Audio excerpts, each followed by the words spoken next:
అంటే ముందుగా ఈ వారంలో జరిగే కార్యక్రమాల గురించి ఒక మాట చెప్పి నేను వాక్యంలోకి ఉపక్రమిస్తాను. ఎందుకంటే లెంట్ సీజన్లో మనం ఉన్నాం. లెంట్ సీజన్ 2025లో మనం ఇంతవరకు ఎన్ని కూడికలు ముగించుకున్నాం? 9 కూడికలు ముగించాం. అంటే 9 గృహాలను మనము దర్శించాం. అలాగే ఈ వారంలో ఈరోజు రాత్రికి మన ప్రియులు శ్రీ కలపాల రానమ్మ గారి గృహంలో మరి కూడుకుంది. మనందరం కూడా ఆ కూడికలో పాల్గొనాలి. తర్వాత రేపు అనగా నల్లమూతు నాగరాజు గారు, తర్వాత జోజమ్మ గారు గృహంలో సిలువ కూడుకుంటుంది. దయచేసి గమనించాలి. సోమవారం రాత్రి 7:30 నుంచి 8:30 వరకే ఉంటుంది. 8:30కి మనం అక్కడ పలహారం తీసుకుని అయిపోయిన తర్వాత మందిరంలోకి రావాలి రేపు మాత్రం. ఎందుకంటే డోలా కోటేశ్వరరావు గారు, జ్యోతి గారుల కుమారుడు, మై మోస్ట్ ఫేవరెట్ ఫ్రెండ్ అనమాట, సక్కు పుట్టినరోజు అనమాట. కాబట్టి కేక్ కటింగ్ ఉంటుంది. ఇక్కడ కేక్ కటింగ్ ఉంటుంది కాబట్టి ఆటోలు వాహనాలు ఏం పెట్టం. మీరు చక్కగా నడుచుకుంటూ చక్కగా రావాలి. యూత్ ఎవరు మిస్ అవ్వకూడదు. కొంతమంది బైకులు ఉన్నవాళ్ళు వీళ్ళు చక్కగా రావాలి. ఒక అరగంట సేపు ఉంటుంది కార్యక్రమం. ఒక చిన్న ప్రార్థన పెట్టి వెంటనే కేక్ కట్ చేసి మనం వెళ్తాం. అది మంగళవారం రాత్రికి నల్లమోతు నాగేశ్వరరావు గారు, సునీత గారు వాళ్ళ గృహంలో సిలువ కూడుకుంటుంది. ఆ తర్వాత బుధవారం నల్లమోతు రవి గారు, స్వప్న గారుల గృహంలో సిలువ కూడుకుంటుంది. ఆ తర్వాత గురువారం రాత్రికి నల్లమోతు హిజ్కియా గారు, మరియమ్మ గారుల గృహంలో సిలువ కూడుకుంటుంది. ఆ తర్వాత శుక్రవారం రాత్రికి మరి డోల చిన్నమహాలక్ష్మి గారి గృహంలో సిలువ కూడుకుంటుంది. దయచేసి ఈ కూడికలన్నింటిలో కూడా మీరు తప్పకుండా పాల్గొనాలి. ఎందుకంటే లెంట్ సీజన్లో జరిగే ఈ కూడికలు చాలా ప్రత్యేకమైనవి. ఈ వారం మట్టుకు ఇలాగ సింగిల్గా జరుగుతాయి. తర్వాత వారం నుంచి 2 గృహాలు దగ్గరగా ఉండే గృహాల్లో 2 ఒకేసారి పెట్టేస్తాం. అంటే 7 నుంచి 8, 8 నుంచి 9 అలా పెడతాం అన్నమాట. ఒకేసారి కొంచెం దగ్గరగా ప్లాన్ చేసుకుని మనం అలా పెట్టేస్తే వచ్చి పోవడానికి మనకి బాగుంటుంది. అక్కడికి కార్యక్రమాలు కూడా బాగుంటాయి. కాబట్టి మీరు కూడా సంచులు కూడా వేసుకురావచ్చు, బ్యాగులో వేసుకురావచ్చు. అంటే కూర్చోటానికి అది చక్కగా కూర్చోటానికి ఇబ్బంది లేకుండా మీరంతా రెడీగా రావచ్చు. అన్ని విధాలా బాగుంటుంది. దేవునికి స్తోత్రం. ఇవి ఈ వారంలో జరిగే కార్యక్రమం ఆల్రెడీ నోటీస్ బోర్డులో పెట్టాం. మీరు దాన్ని ఫాలో అయ్యి ఆ ప్రకారంగా అందరూ కూడా టైంను ఫాలో అవుతూ మీరు అందరూ చక్కగా రావాలి. ఆ తర్వాత నేను టైం ఎలా చూసుకుంటున్నాను. ఎందుకంటే మనకు ఎదురుగా గడియారాలు ఏమీ లేవు కాబట్టి. ఇదివరకు అక్కడ చాలా పెద్ద గడియారం పెట్టేవాళ్ళు ఎదురుగా, అలా పెట్టేవాళ్ళం. ఇలా చూసుకుంటున్నానని పాపం ఒక ఆయన అయ్యగారు పద్దాకి ఎలాగ వాచ్ చూసుకుంటున్నారు. కాబట్టి ఓపెన్ చేయి అది బాగాలేదు అని చెప్పి మొన్న ఆదివారం ఆయన చాలా మరి నా గురించి మంచిగా ఆలోచించి మరి తండ్రి గారు అలా చేయకూడదు, ఎదురుగా ఒక మంచి గడియారం ఉండాలని చెప్పి అప్పటికప్పుడు భార్యాభర్తలు ఇద్దరు కూడా విజయవాడ వెళ్ళిపోయి కొనుక్కొచ్చేసారంతే. ఒకసారి చప్పట్లు కొడుతూ ప్రభు యొక్క నామాన్ని మహిమపరుద్దాం. దీన్ని బయటికి తీసి చూపిస్తే ఇంకా బాగుంటుందేమో. ఇద్దరు రండి. ఎందుకన్నా మంచి ఓపెన్ చేసి బయటికి తీయాలి. బయటికి తీసి నా చేతికి ఇవ్వాలి. వాళ్ళు ఎవరంటే మన డోల కోటేశ్వరరావు గారు, జ్యోతి గారు. చాలా మంచి మనసు ఆ దేవుడు వాళ్ళకి కల్పించాడు. అందుకని నేను వారిని ఎంతగానో అభినందిస్తూ వారు చూపించిన ప్రేమను బట్టి ప్రభు నామాన్ని మహిమపరుస్తాను. ఒకసారి గట్టిగా చప్పలు కొడుతూ ప్రభు యొక్క నామాన్ని మహిమపరచండి. దేవుడు ఇలాంటి అవసరతలు ఎన్నో దేవుడు మనకి తీర్చును గాక. దీన్ని అక్కడ ఫిట్ చేస్తాం. మీకు అందరికీ చూపించి ప్రార్థన చేసిన తర్వాత అక్కడ పెట్టాలని మేము ఆగామన్నమాట. ఇలాంటి అవసరతలు దేవుడు ఇంకా చాలా ఉన్నాయి, అన్నీ తీర్చాలి. దేవునికి స్తోత్రం. టైం ఇలా చూసుకుంటూ చాలా ఇబ్బంది పడుతున్నాను. గడియారం వచ్చేసింది. దేవునికి స్తోత్రం చెప్పండి. గట్టిగా చప్పట్లు కొట్టండి. అలాగే తలుపులు కిటికీలు లేవని కూడా బాధపడుతున్నాను నేను. ఒక్కొక్కరు ఒక్కొక్క తలుపు ఇచ్చేసినా చాలా బాగుంటుందేమో కదా. ఒక్కొక్కరు ఒక కిటికీ ఇచ్చేసినా బాగుంటుందేమో. దేవునికి స్తోత్రం. అలాగా తర్వాత వెహికల్ లేదని కూడా బాధపడుతున్నాను నేను. దేవునికి స్తోత్రం. హల్లెలూయా. వెహికల్ కూడా లేదు మనకి. దాని గురించి కూడా బాధపడుతున్నాను. దీని గురించి కూడా కొంతమంది ఆలోచిస్తే బాగుంటుందని. దేవునికి స్తోత్రం. అంటే ప్రతి అవసరాన్ని కూడా మన దేవునికి అసాధ్యమైనది ఏది లేదు, ఉండదు. అయితే దేవుడు ఒక టైం ఉంటుందన్నమాట. ఇన్ హిస్ టైం అంటారు ఇంగ్లీష్లో.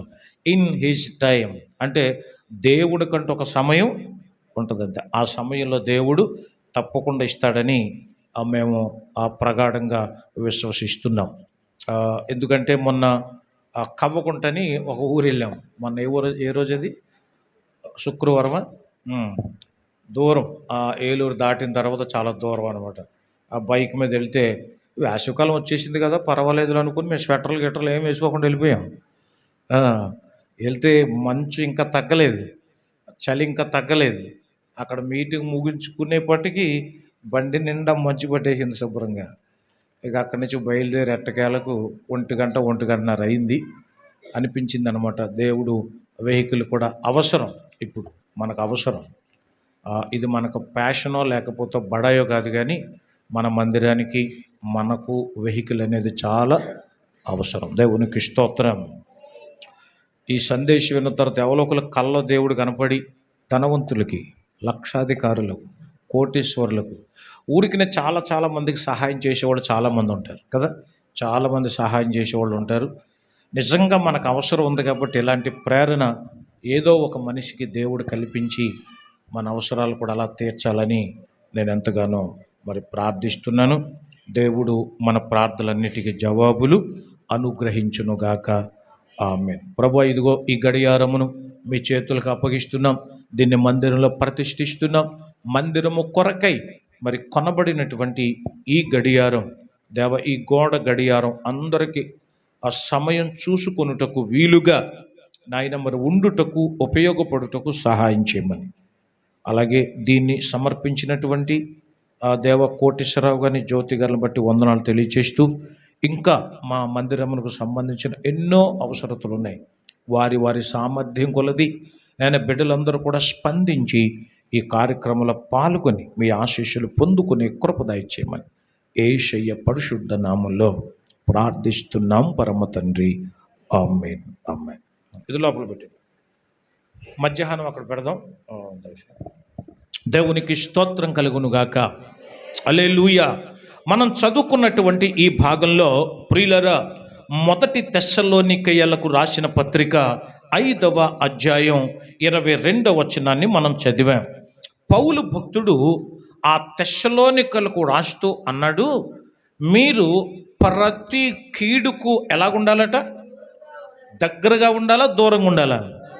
దూరంగా ఉండాలి అని అన్నాడు. తెస్సలోనికీయులకు అనే పత్రిక అని రాశారు ఇక్కడ. తెస్సలే అనేటువంటి ఒక దేశం ఉండేది ఇది వరకు. తెస్సలే అనే ఒక దేశం ఉండేది. మాసిదోనియాలో ఒక పర్వతం ఉండేది. ఆ పర్వతం మీద ఒక పట్టణం ఉండేది. ఆ పట్టణం పేరు తెస్సలోని అన్నమాట. దానికి ఆ పేరు ఎలాగొచ్చింది అనంటే, అలెగ్జాండర్ గారి యొక్క చెల్లుంది. మనందరికీ అలెగ్జాండర్ తెలుసు. అలెగ్జాండర్ గారికి ఒక చెల్లుంది. ఆ చెల్లి పేరు సలోనికే అని. ఆమెను ఒక అతను, అంటే కస్టాండర్ అనేటువంటి ఒక రాజవంశానికి చెందిన ఒక అతను క్రీస్తు పూర్వం 315వ సంవత్సరంలో యుద్ధం చేసి ఆ పట్టణాన్ని స్వాధీనం చేసుకుని ఆ పట్టణానికి తన భార్య పేరు కలిసి వచ్చేటట్లుగా గురుతుగా ఆమెను పెండ్లాడి దానికి తెస్సలో అనే పేరు పెట్టాడట. తెస్సలో అనే పేరు పెట్టాడు. అలా పేరు పెట్టిన తరువాత దాన్ని క్రమంగా పట్టణాన్ని బాగా వృద్ధి చేశాడు. ఆ పట్టణానికి కావలసిన హంగులు, ఆర్భాటాలు, మంచి గృహ సముదాయాలు, బహుళ అంతస్తు భవనాలు ఇవన్నీ కూడా నిర్మించి తెస్సలోని అనేది చాలా పెద్ద పట్టణంగా అతడు దాన్ని వృద్ధి చేశాడు. అందుకని ఆ పట్టణానికి ఆ పేరు వచ్చింది. అక్కడ పౌలు గారు కొంతకాలం సేవ చేశారు. అక్కడ సేవ చేస్తూ అనేక మందిని ప్రభు యొద్దకు అతడు నడిపించాడు. ఆ తర్వాత అతను చెరసాల్లో పెట్టిన తర్వాత, పౌలు గారిని చెరసాల్లో పెట్టిన తర్వాత అక్కడ ఉన్నప్పుడు ఆ సంఘంలో ఉండేటువంటి కొన్ని సమస్యలు ఆయనకి తెలిసాయి. బాబు, మీరు స్థాపించిన సంఘాలు ఉన్నాయే, పలానా సంఘంలో అంటే తెస్సలోనిక అనే పట్టణం ఉందే, ఆ పట్టణంలో ఒక సంఘం ఉంది కదా, ఆ సంఘంలో ఎక్కువ మంది చాలా కీడు చేయటానికి, అబద్ధాలు ఆడటానికి, కలహాలు ఆడటానికి, గుద్దులాడుకోవడానికి మొదలుపెట్టారు. మీరున్నప్పుడు బాగానే ఉన్నారు.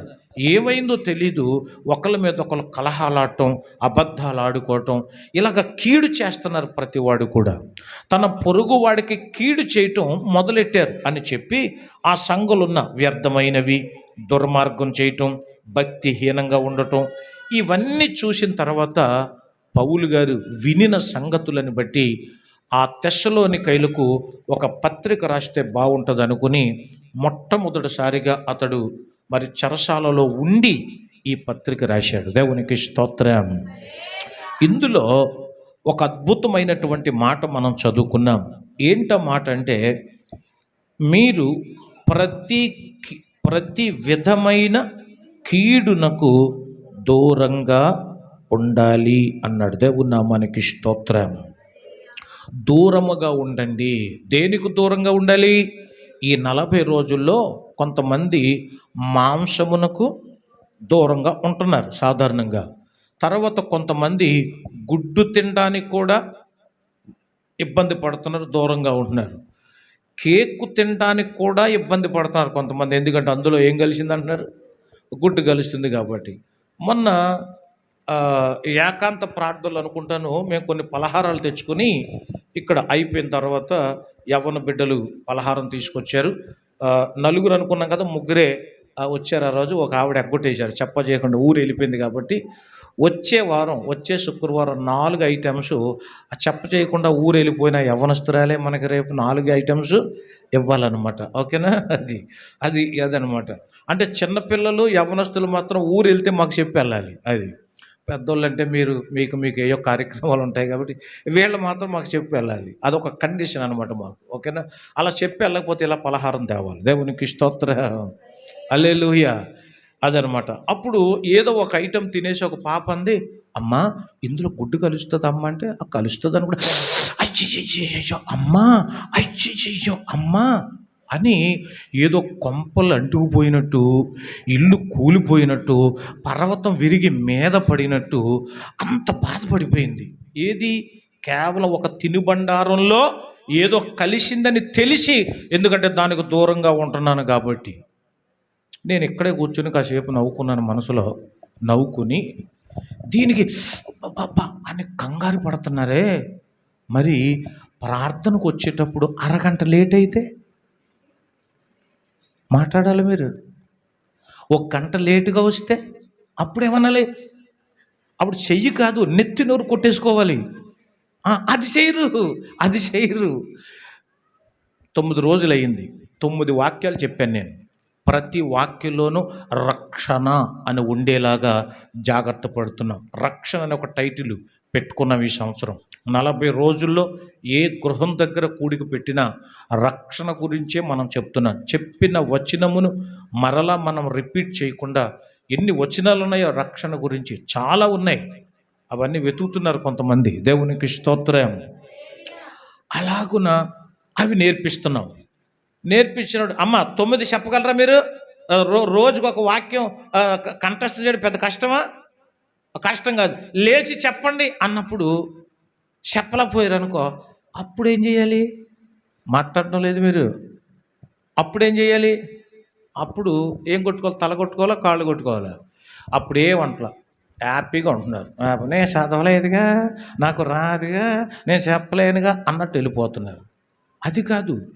గుడ్డుకు దూరంగా ఉండటం మంచిదే, మాంసానికి దూరంగా ఉండటం మంచిదే. కానీ అసలైన దానికి దగ్గరగా లేకపోతే మిగతాదంతా వేస్ట్ కదా.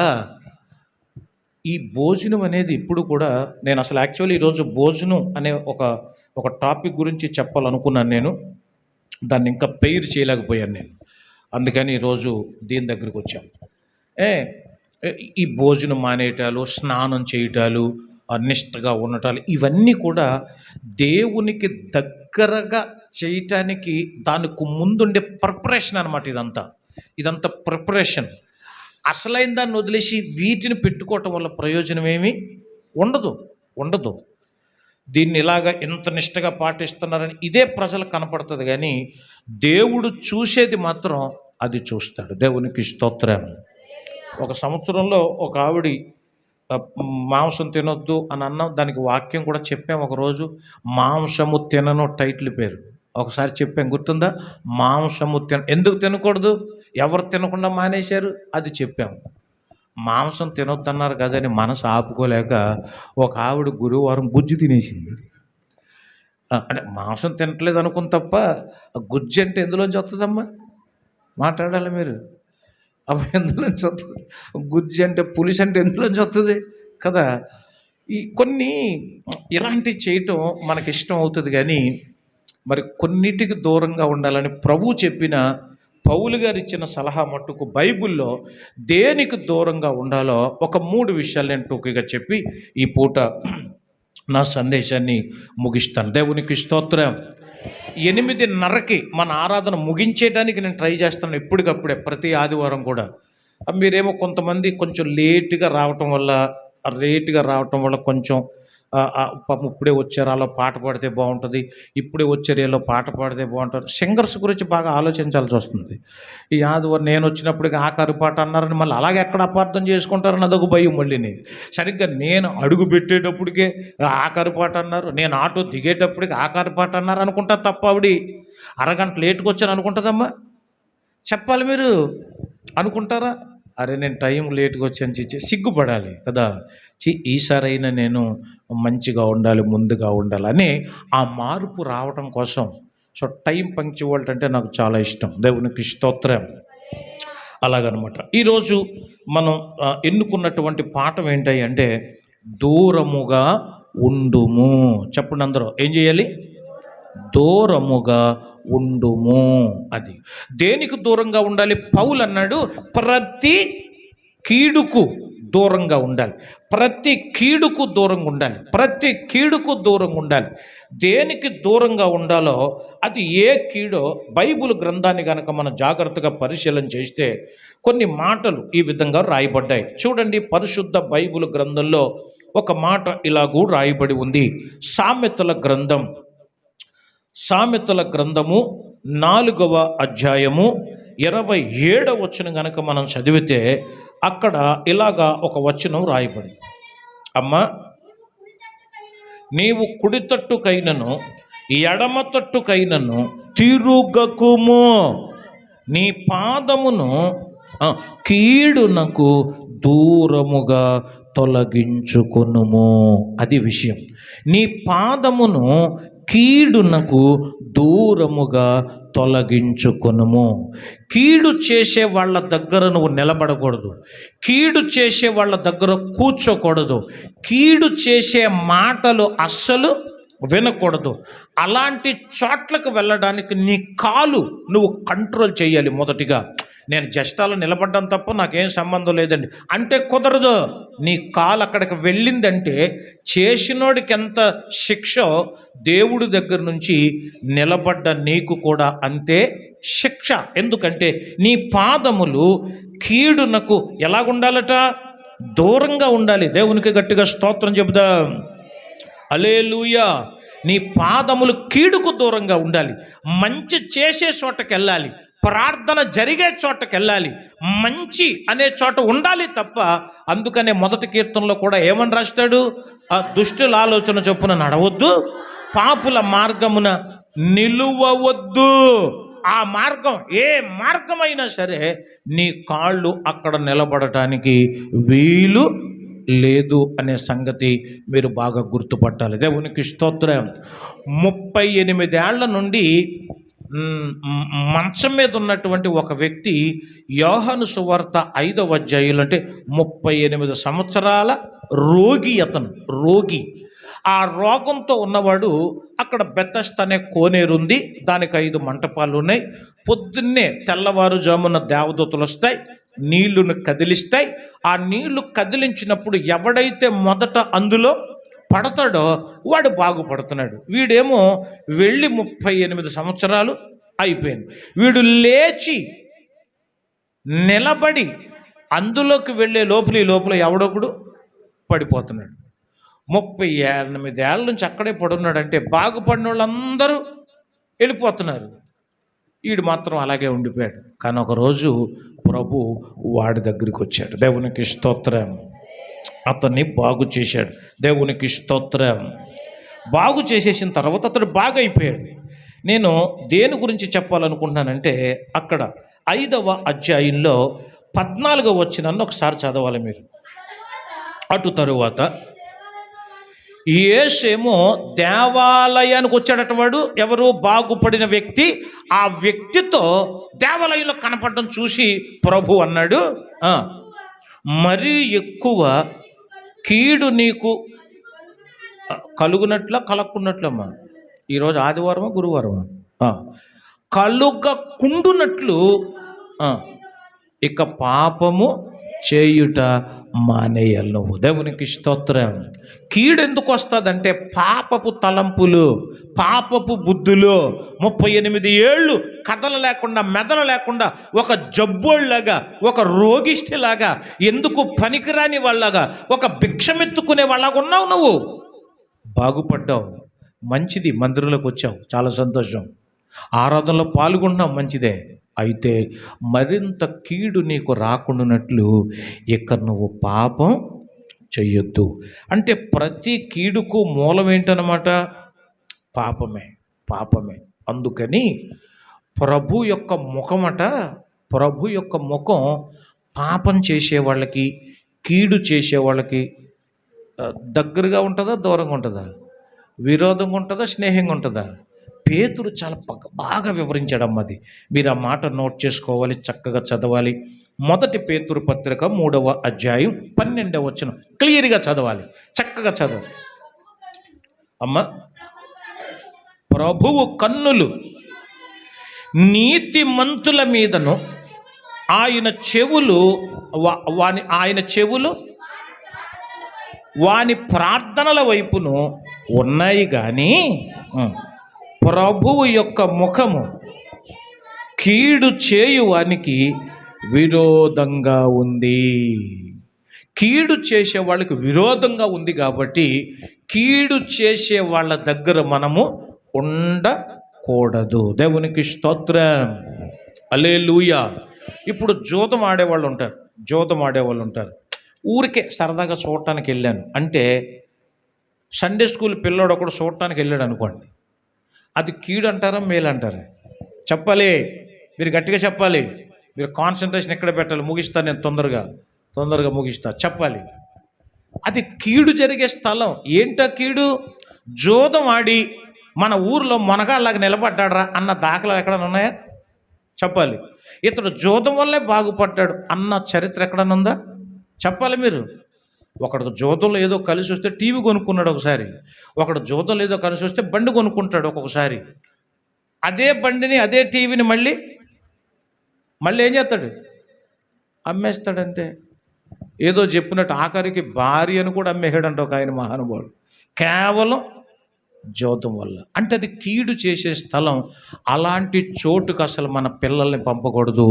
మన ఇంటిలో వారికి కూడా అలాంటి అలవాటు ఎవరికి ఉండకూడదు. దేవునికి స్తోత్రం. తర్వాత కోడి పందాలు అనేది చట్టరీత్యా నేరం అనే సంగతి అందరికీ తెలుసు. రాజ్యాంగ విరుద్ధం అనేది అందరికీ తెలుసు. మూగ జీవాలను పోటీ పెట్టి ఆ కత్తులతో ఒకదానికొకటి చంపుకోవటం, ఇదంతా కూడా చాలా అరాచకంలాగా అనిపిస్తుంది. ఒకటికొకటి చంపుకోవటం, రక్తాలు కారుకోవటం, అది చూసి మనుషులు ఆనందపడిపోవటం, లాభం సంపాదించాలనుకోవటం, ఇది చాలా దారుణమైన సంగతిని ప్రభుత్వాలు చెబుతాయి, రాజ్యాంగం చెప్పుద్ది, పెద్దోళ్ళు అందరూ చెప్తారు, అన్నీ చేస్తారు. కానీ దానికి దూరంగా మాత్రం ఎవరు ఉండలేకపోతున్నారు. ఆఖరికి మన సంఘ బిడ్డలు ఎవరైనా అక్కడికి వెళ్ళారని తెలిస్తే నేను చాలా బాధపడతాను. మీకు తెలియదు, చాలా బాధపడతాను. దానివల్ల మీకు లాభం ఏమి ఉండదు. నేత్రానికి కాసేపు ఆనందం కలుగుద్దేమో. చిన్న పిల్లలు సహితం అలాగ వెళ్ళారు అని అంటే ఏదో సరదా పడ్డారని మీరు ఊరికే ఒక చిన్న మాటతో తీసి పడేస్తున్నారు. వాడి మైండ్లో అది రిజిస్టర్ అయ్యింది అంటే ఇక నీ లైఫ్లో నువ్వు దాన్ని తీయలేవంతే, తీయలేవంతే. అక్కడ అంటే మనోళ్ళు కొంతమంది ఒక వెళ్ళి ఏదో లాభం సంపాదించే చిన్న చిన్న పనులు చేసుకుంటున్నారు, కానీ నిజానికైతే నాకు అవి కూడా ఇష్టమేమి ఉండదు. అలాగని కొండ పగలగొట్టినట్టు మీ ముందు చెప్పలేను. టాపిక్ వచ్చింది కాబట్టి చెబుతున్నాను. నేను అలాంటి చోట్లకు అస్సలు వెళ్ళకూడదు. కీడు జరిగే చోటకి నీ పాదములు అస్సలు వెళ్ళకూడదు. నీ కాలు జాగ్రత్త, నీ పాదములు కీడుకు దూరంగా ఉండాలి. తర్వాత ఇంకొకటి బాగా మనోళ్ళు బాగా చేసేది ఏంటంటే, ఎక్కడ తిరణాలు జరిగిన మనోళ్ళే ఉంటారు. అవునంటారా కాదంటారు? మాట్లాడటం లేదు మీరు గట్టిగా చెబితే అది లైవ్లో కూడా వెళ్ళాలి, చెప్పాలి. తిరణాలు ఎక్కడన్నా జరిగితే మనోళ్ళు ఉంటారా ఉండరా? మాట్లాడాలి. మీరు ఉంటారా ఉండరా? మరి దాన్ని ఏమంటారు? కీడు జరిగే చోటు కాదు అది. అక్కడ ఏమైనా ఆరాధన జరుగుద్దా దేవుడికి? మరి ఏం జరుగుతుంది? మనం వెళ్ళకూడని చోటది. ఒక్కో బండి మీద ముగ్గురునేసి నలుగురినేసి తీసుకెళ్ళిపోతున్నారు. ఏకంగా ఒక్కో బండి మీద 10 మందిని తీసుకెళ్ళిపోతున్నారు. డబ్బులు తగలేస్తున్నారు. పిల్లల మనసును మీరే పాడు చేస్తున్నారు. గారం చేస్తే చెంప పగలగొట్టేదే సరే వాడిని ఇంట్లో కూర్చోబెట్టాలి. వాడు తింటానంటే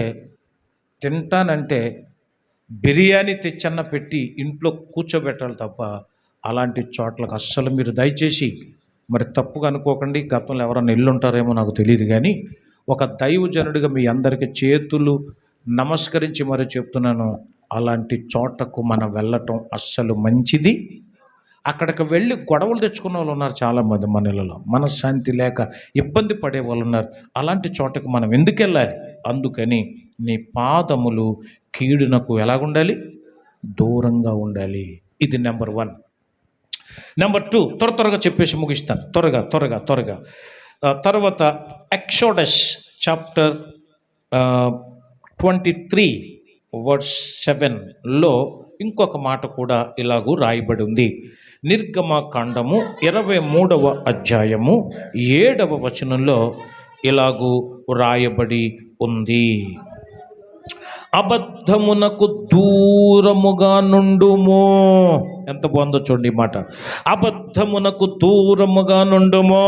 నిరపరాధినైనను నీతిమంతునినైనను చంపకూడదు. నేను దుష్టుని నిర్దోషినిగా ఎంచను. దేవునికి స్తోత్రం కలుగునుగాక. నిర్దోషిని ఎలాగ దుష్టుని నేను ఎప్పుడు నిర్దోషినిగా ఎంచను. ఎవడు చేసిన కర్మ వాడు ఖచ్చితంగా అనుభవించాల్సిందే. తప్పుడోని మంచోడిగా నేనేమో తీర్పు తీర్చను. మీరందరూ మంచివారుగా మారాలని, అబద్ధం ఆడకూడదని, దొంగ సాక్ష్యాలు చెప్పకూడదని, నలుగురు కలిసి ఒక మంచివాడి మీద చెడ్డ సాక్ష్యాలు చెప్పి అబద్ధములాడి వాడికి అన్యాయం చేయకూడదని దేవుడు కోరుతున్నాడు. మీకు తెలీదు, ప్రభు నమ్ముకున్న తర్వాత కూడా ఏదైనా మనం కీడు చేస్తే గనక ఆ కీడు మరలా మన మీద ఖచ్చితంగా వస్తుంది. మనం చేసిన పాపాలే ఊరికే పోవు. ఉదాహరణకి ఒక మాట చెప్తాను, భయం వేస్తుంది.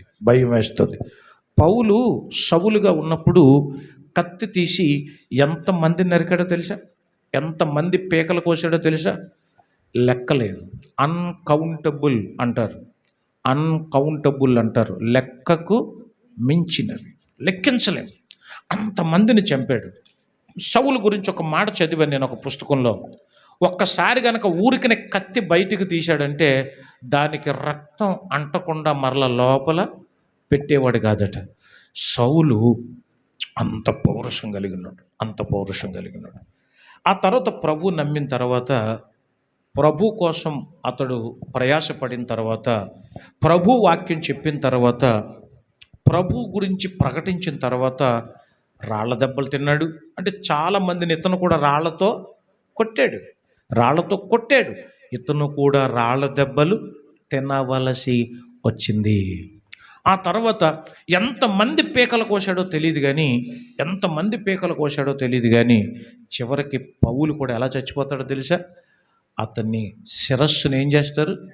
ఖండించేస్తారు. అంటే ఏది విత్తాడో, అంటే ఇక్కడ ఈ వాక్యం చదవగానే నాకు ఆ మాట జ్ఞాపకం వచ్చింది. ఏంటి ఎలాగో అంటే చూడండి, అక్కడ మాట ఎలాగుంది, దుష్టుని నిర్దోషినిగా ఎంచను. కాబట్టి మీరు అబద్ధమునకు ఎలాగుండాలి, దూరంగా ఉండాలి. అబద్ధాలు ఆడటానికి దూరంగా ఉండాలి. ఈ మధ్యన పిల్లలు ఎక్కడన్నా అబద్ధం ఆడతారమ్మా? చెప్పాలి, మీరు మాట్లాడాలి. పిల్లలు ఎక్కడన్నా అబద్ధం ఆడతారా? అందరూ సైలెంట్గా ఉన్నారంటే ఏదో మరము దాచేస్తున్నారు. పిల్లలు ఎక్కడన్నా అబద్ధం ఆడతారా? మాట్లాడాలి, మీరు ఆడతారో ఆడరో చెప్పాలి. అప్పుడు నేను చెప్తాను. పిల్లలు ఎక్కడన్నా అబద్ధం ఆడతారా? పిల్లలు ఎక్కడన్నా అబద్ధం ఆడతారా? చెప్పాలి. పిల్లలు ఎక్కడన్నా అబద్ధం ఆడతారా? ఇది వరకు పంచాయతీల్లో, కోర్టుల్లో కానీ పంచాయతీల్లో కానీ పిల్లలు చెబితే దాన్ని నిజం అనేవారు. ఎందుకంటే పిల్లలు అబద్ధం ఎక్కడ ఆడరు అనేవారు. ఇది వరకు పిల్లలు అబద్ధం ఆడరు అనేవారు. కానీ ఇప్పుడు పిల్లలు ఆడిన అబద్ధాలు సైతానుగాడు కూడా ఆడికి కూడా భయం వేస్తుంది మన పిల్లల్ని చూస్తే కొన్నిసార్లు. ఎందుకంటే ఆడు కూడా ఏడుస్తున్నాడు. వాళ్ళందరూ అబద్ధం ఆడిసి నా నెత్తి మీద పెడుతున్నారండి అంటున్నాడంటే ఎవడు? సైతానుగాడు. మనం చేసేవన్నీ పిల్లలండి ఎలా వస్తున్నాయో తెలియదు. చిన్న చిన్న పిల్లలు ఏదైనా ఒక విషయం అయితే స్ట్రైట్గా చెప్పరు. దానికి ఎన్ని వంకలో, ఒకటి కప్పిపుచ్చుకోవడానికి ఇంకెన్ని చేస్తారో. కాబట్టి అబద్ధమునకు మనము దూరంగా ఉండాలి. అబద్ధమాడరాదు ఆజ్ఞల్లో ఒక ఆజ్ఞ. అబద్ధమాడరాదు స్కూళ్ళల్లో ఆ బోర్డు మీద రాస్తూ ఉంటారు, అబద్ధం ఆడకండి. నిజం చెప్పడం ప్రియులారా భక్తుని యొక్క లక్షణం, దేవునికి ఇష్టం. ప్రాణం పోయినా సరే కొంచెం నిజం చెప్పడం పిల్లలకు నేర్పాలి. అది ఎవరైనా అబద్ధం ఆడితేనే మేము కూడా కోప్పడతాం. పిల్లల్లో ఎక్కువసార్లు కోప్పడతాం. ఎక్కువసార్లు పిల్లల మీద ఈ విషయంలోనే కోప్పడతాం. ఎందుకు రాలేదు నువ్వు ఆ టైం కంటే వాడు నిజం చెప్పేస్తే, నాకు నిద్ర పట్టేసిందమ్మా, నేను కావాలని ఉలికి లేచేపటి టైం అయిపోయిందమ్మా, అదమ్మా అని అంటే పాప నిజం చెప్తే ఆ ముఖంలో ఉన్న అమాయకత్వం, ఆ యథార్థత మనకి జాలి పుట్టిస్తుంది. అవునా కదా? అది కదమ్మా, నేను లేచిందమ్మా, నేను ఇలాగమ్మా అనేసరికి కోపం వచ్చేస్తుంది అలాంటి వాళ్ళ మీద. అబద్ధం ఆడి లేనిపోని అన్నీ అలా తవ్వుకోకూడదు. నిజం చెప్పడం నేర్పించాలి పిల్లలకు. దేవునికి స్తోత్రం. ఇది రెండవది. మూడవది చెప్పి నేను ప్రార్థన చేస్తాను. సామెతల గ్రంథం 20వ అధ్యాయం 3వ వచనం. సామెతల గ్రంథం 20వ అధ్యాయం 3వ వచనం. కలహమునకు దూరముగా నుండుట నరులకు ఘనత, మూర్ఖుడైన ప్రతివాడును పోరునే కోరును. నెంబర్ 3, కలహమునకు ఎలాగుండాలట? దూరముగా, గొడవలకు దూరముగా ఉండాలి. ఎక్కడైనా గొడవ జరుగుతుంది అంటే పిల్లలు వెళ్ళకపోవటం చాలా మంచిది. అందుకనే చాలామంది తల్లిదండ్రులు పిల్లల ముందు పోట్లాడటానికి కూడా ఆలోచించాలి. దైవ మందిరానికి వచ్చే పిల్లల ముందు తల్లిదండ్రులు పోట్లాడుకోవటం, ఒకరినొకరు తక్కువ చేసి మాట్లాడుకోవటం పిల్లల మైండ్లో అది పడకూడదు. అందుకనే కలహమునకు మనం చాలా దూరంగా ఉండాలి. కలహమును కోరుకునేవాడు, పోరునే కోరుకునేవాడు మూర్ఖుడు, దుష్టుడు, అపవాది. వాడికి పోరే కావాలి, వాడికి గొడవలే కావాలి. అలాంటి వారికి మనం ఎలాగుండాలట? దూరంగా ఉండాలి. ఒక ఆవిడ అడిగింది అని చెప్పానే, రక్షణ అంటే ఏంటమ్మా అని. వీటిన్నిటికీ దూరంగా ఉండి దేవుణ్ణి మాట మాత్రమే వినటమే రక్షణ అని చెప్పొచ్చు. అది అబద్ధాలు ఆడకూడదు, కీడు చేయకూడదు, కలహమునకు దూరం, కలహాలు ఆడకూడదు, పోట్లాడకూడదు. ఇవి దూరంగా ఉంటూ దేవుడికి దగ్గరగా జీవించాలి. అలా దగ్గర చేయటానికి ఈ 40 రోజులు కూడా కొన్నిసార్లు మనం పాటిస్తుంటే దీన్ని వేరే వేరే అనుకుంటారు కొంతమంది. కాదు, దీనిని దేవుడికి దగ్గర చేయటానికి మనం చేసే ప్రతి పని అది మేలైందే తప్ప కీడైందేమీ కాదు. కాబట్టి ప్రియులరా, దయచేసి కొంతమంది భోజనానికి దూరంగా ఉంటున్నారు, చాలా మంచిది. కొన్ని పరిస్థితులకు దూరంగా ఉంటున్నారు, చాలా మంచిది. కానీ ముఖ్యంగా ఈ 3 విషయాలు కనుక ప్రతి కీడుకు దూరంగా ఉండాలి. మనం మూలవాక్యం చదవండి. 1 తెస్సలోనికైలకు రాసిన పత్రిక 5వ అధ్యాయం 22వ వచనం. మీరు ప్రతి కీడునకు దూరముగా ఉండుము. అది ప్రతి కీడు అంటే 3 విషయాలు చూసాం మనం. ఒకటి, ఏ కీడది? కీడునకు దూరంగా ఉన్నంటే మీ పాదములు కీడునకు ఏం చేయాలి? దూరం. కీడు చేయటానికి పరుగులెత్తకూడదు. నెంబర్ 2, అబద్ధమునకు దూరంగా ఉండాలి. నెంబర్ 3, కలహమునకు దూరంగా ఉండాలి. కలిసి మెలిసి ఉండడానికి అన్ని విధాల మనం ముందుకు రావాలి. అది నేర్పించడానికి ప్రభు వచ్చాడు. సహోదరుల ఐక్యత కలిగి ఉండుట ఎంత మేలు, ఎంత మనందరం కలిసి చేసే పని ఉంటుందే, ఎంత ఆనందంగా ఉంటుందో, ఎంత బాగుంటుందో. అందరం కలిసి కొన్నిసార్లు మనం మందిరం పని చేసేవాళ్ళం. ఎంత బాగా ఉండేదో, రాళ్ళు మోయటం కానీ, అది అందించడం కానీ, ఇది అందించడం కానీ, ఎంత అందరూ కలిసి చేస్తుంటే ఎంత బాగుంటుందో చూడండి. అంత బాగుండాలి అంటే మనం ప్రతి విధమైన కీడుకు దూరంగా ఉంటూ దేవునికి దగ్గరగా జీవిద్దాం. అట్టి కృప యేసయ్య మనందరికి అనుగ్రహించునుగాక. ఆమేన్. తలలు వంచండి, కళ్ళు మూసుకునండి, ప్రార్థనలో ఏకీభవించండి, ప్రార్థిద్దాం. ప్రేమ కలిగిన మా తండ్రి, హల్లెలూయా, హల్లెలూయా, హల్లెలూయా, హల్లెలూయా, హల్లెలూయా. అందరూ కూడా ఆలోచించాలి. ఒక్కసారి లేచి నిలబడండి, ఒక్కసారి లేచి నిలబడండి. అందరూ కూడా లేవాలి, అందరూ కూడా లేవాలి. చిన్న ప్రార్థన చేస్తాం. అందరూ కూడా లేవాలి. ఇదిగో కీడు చేయుటకు పరుగులెత్తుతున్న నీ పాదములు, విచ్చల విడిగా తిరుగుతున్న నీ పాదములు, వెళ్ళకూడని చోట్లకు వెళ్ళే నీ పాదములు ఈ రాత్రి కంట్రోల్ అవ్వాలి. ఈ ఆరాధనలో నువ్వు ఒక మంచి నిర్ణయం తీసుకోవాలి. ఇదిగో నేను కీడుకు దూరంగా ఉండాలి, అబద్ధమునకు దూరంగా ఉండాలి, కలహమునకు దూరంగా ఉండాలి, దేవునికి మాత్రమే దగ్గరగా ఉండాలి, యేసయ్యకు మాత్రమే దగ్గరగా ఉండాలి, ధనమునకు దగ్గరగా కాదు, దేవునికి దగ్గరగా ఉండాలి. కీర్తన ద్వారా కూడా దేవుడు మాట్లాడారు. కాబట్టి దేవుడికి దూరం చేసే ఏ పనైనా సరే అది మనకేమి బాగు చేయదు. సాధ్యమైనంత వరకు మిగిలినవన్నిటినీ కూడా కంట్రోల్ చేసుకుని దేవునికి దగ్గర అవుదాం, దేవునిలో ముందుకు సాగుదాం. ప్రేమ కలిగిన మా తండ్రి, మీకు వందనాలు, స్తోత్రాలు చెల్లిస్తున్నాం. ఈరోజు చక్కటి మీ మాటలు మాకు నేర్పించినందుల కొరకే స్తోత్రం చెల్లిస్తున్నాం. దూరముగా ఉండుము.